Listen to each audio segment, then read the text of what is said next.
bring up something that deals with something I deal with a lot, what we call oversight, to make sure that we have transparency through our government, because transparency brings accountability. And there's something we're having a hard time getting answers on. On July 30th of this year, Senator Johnson of Wisconsin and I sent a letter to the White House counsel. That letter was based on media reports, yes, media reports, that then Vice President Biden used private emails for government business. If that happened, that's wrong, and we ought to know about it. As part of that use, he sent government information to his son, Hunter Biden.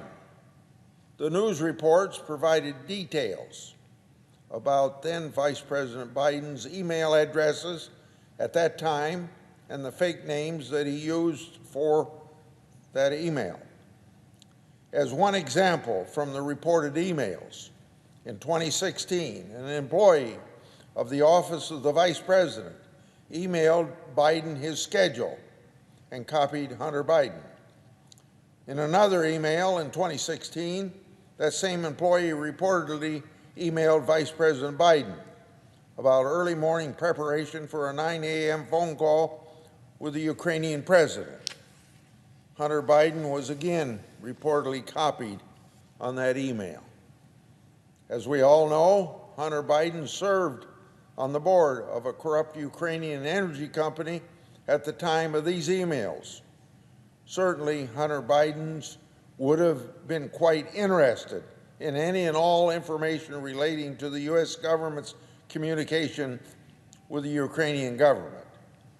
Now, if these reports are accurate, it's unclear whether Vice President Biden forwarded related emails to a government account to satisfy federal record-keeping requirements.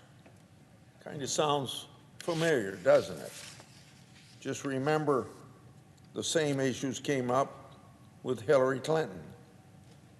Given Vice President Biden's apparent pattern and practice with government emails, Senator Johnson and I would like to know if this pattern and practice has continued as President of the United States. That's why, on July 30th, as I indicated, Senator Johnson and I exactly that question. First, we ask, quoting from the letter, what steps did then Vice President Biden take to ensure that all his government emails and related communications were properly stored and archived, end of quote. In other words, did they follow the law?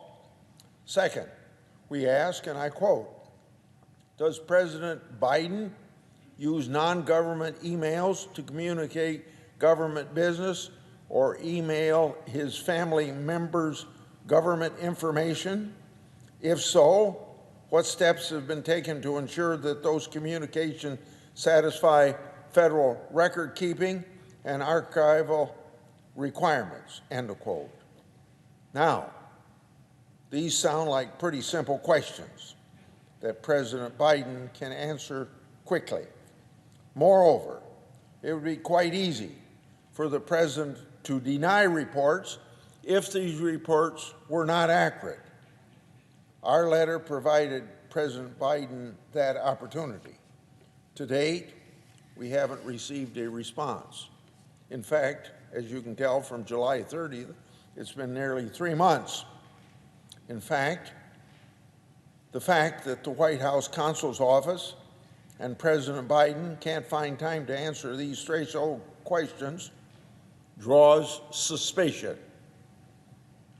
One would think that the White House would gladly answer that the president isn't using government email to communicate government business with family members. Now, wouldn't one think that the White House would very gladly say that it's properly archiving email records?